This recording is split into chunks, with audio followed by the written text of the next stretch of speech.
দেখো আজকের এই ক্লাসে জাস্ট আমরা তিনটে বাক্য যেগুলো কমন আমরা বলে থাকি, এই তিনটি বাক্য আমরা কি করব ইংলিশে সহজভাবে বলবো। দেখো কোনো একটা ঘটনা এমনই ঘটনা হয়ে থাকে যে যেন গেঁথে রয়েছে। আমরা বলি যে ওই ঘটনাটা ভোলার নয়, আমার মনের মধ্যে গেঁথে থাকবে। যে কোনো টেনশন আমরা বলতে পারি। কাল মেলায় গিয়েছি, এতই আনন্দ হয়েছে যেন ওই স্মৃতিগুলো আমার মনের মধ্যে থাকবে। ওই স্মৃতিগুলো ভুলে যাওয়ার নয়। এই বিষয়গুলো কিন্তু আমরা বাংলাতে যদি বলে থাকি, এগুলো যদি ইংলিশে বলতে পারি তাহলে দেখো আমরা ইংলিশে অনেকটা ইমপ্রুভ করতে পারবো। দেখো এখানে কি সততা তার চরিত্রে গভীরভাবে গেঁথে রয়েছে। সততা তার চরিত্রে গভীরভাবে গেঁথে রয়েছে। কষ্টটা তার মনে গভীরভাবে গেঁথে রয়েছে। স্মৃতিগুলো আমার মনে গেঁথে রয়েছে।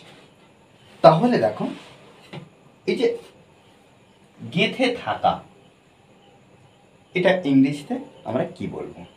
দেখো এমবেডেড মানে গেঁথে থাকা। এমবেডেড মানে গেঁথে থাকা বা গেঁথে রয়েছে এরকম একটা বিষয়, এমবেডেড। তাহলে দেখো এখানে সততা, তাহলে আমরা লিখতে পারি কি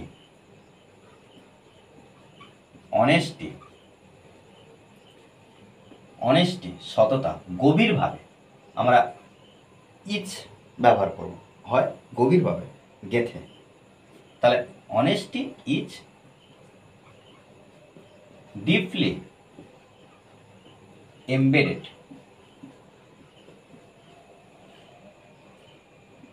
তার চরিত্রে এই যে একার যুক্ত আছে, একার যুক্ত থাকার জন্য আমরা প্রিপোজিশন ব্যবহার করব। তাহলে এখানে লিখতে পারি কি ইন, একার যুক্ত থাকলে আমরা ইন অ্যাট ব্যবহার করতে পারি, ইন বা অ্যাট ব্যবহার করতে পারি। তাহলে in his character. Okay, in his character. কষ্টটা, তাহলে কষ্টটা, এই যে টা, এর জন্য আমরা নির্দিষ্ট করে কি করব দা ব্যবহার করব, দা পেইন, কষ্টটা। ইজ ডিপলি গভীরভাবে এমবেডেড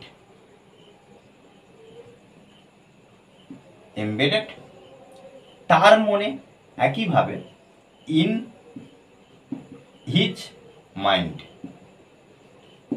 ওকে, স্মৃতিগুলো দা